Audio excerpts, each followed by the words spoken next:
دوستو، جیسا کہ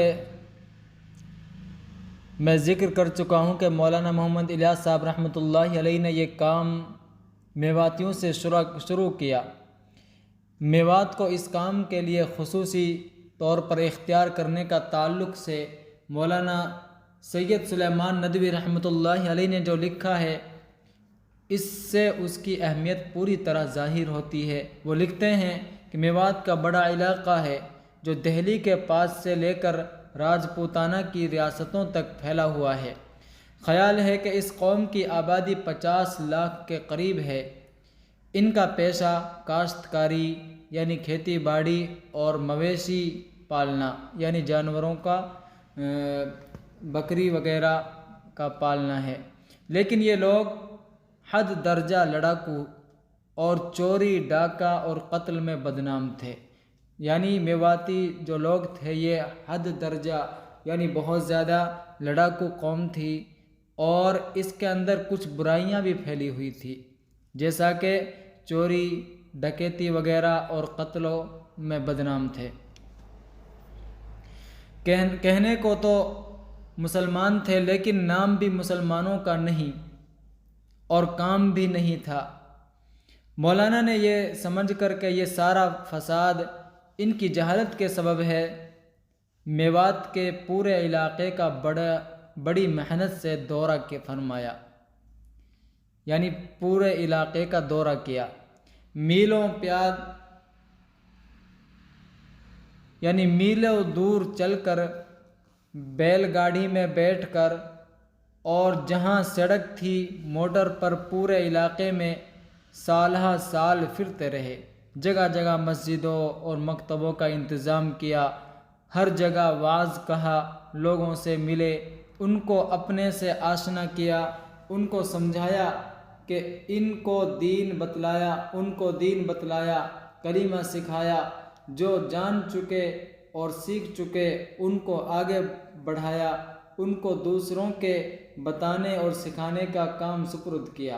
جو اہل نظر آئے ان کو ذکر و فکر کی تلقین کی، جو تعلیم کے قابل معلوم ہوئے ان کو تحصیل علم پر مامور کیا۔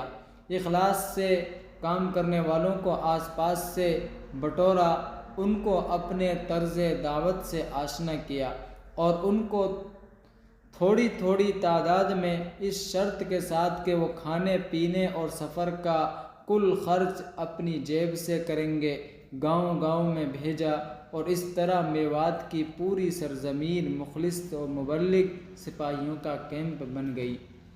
اور چند سال کے بعد ڈاکوؤں اور چوروں کا جرائم پیشہ گروہ نیک صالح اور دیندار مسلمانوں کی جماعت بن گئی۔ یہ حضرت مولانا کی مساعی جمیلہ کی وہ کرامت ہے جس کو پولیس کی سرکاری رپورٹ میں بھی صحیح مان کر اور جرائم پیشہ گروہ سے ان کو خارج قرار دیا گیا۔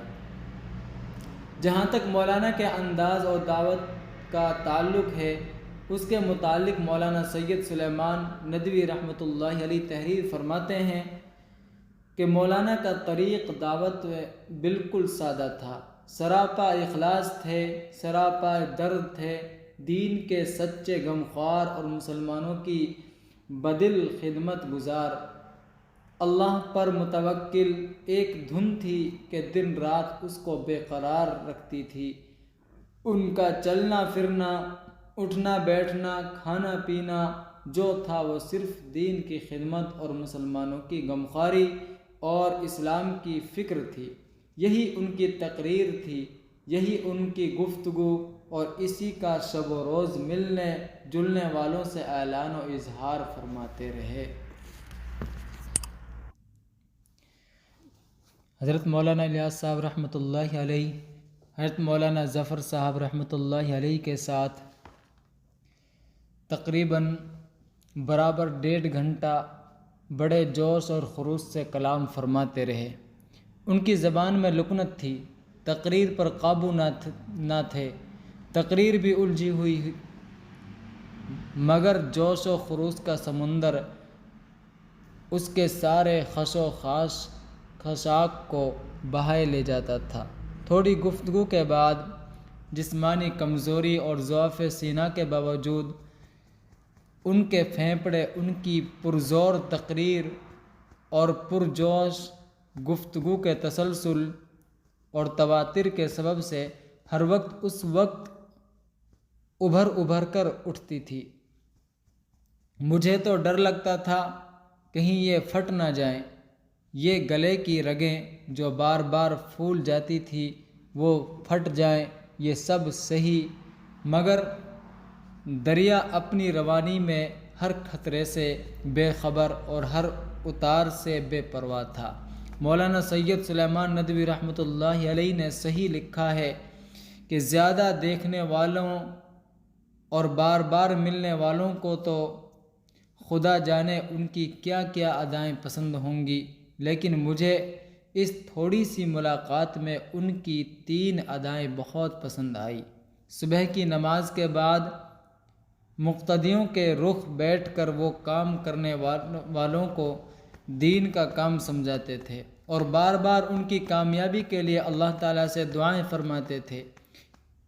ان دعاؤں میں لفظ اللہ کے دل کی گہرائی سے نکل کر دوسروں کے دلوں کی گہرائی میں گھر لیتا تھا کہ ہر چے دل خیزد بر دل ریزد، کہ مختلف اوقات میں ان کی زبان سے کسی قدر آواز میں یہ دعا ماسورہ یا حی یا قیوم برحمتی کا استغیث، اے حی قیوم خدا میں تیری رحمت سے چاہتا ہوں کہ تو میری فریاد کو سنے، تو میری حالت کی درستگی فرما دے اور ایک لمحہ کے لیے بھی مجھے میرے نفس پر نہ چھوڑے، یہ دعا نکلتی تھی اور ان کے فقر و التجا کی کیفیت کو ظاہر کرتی تھی۔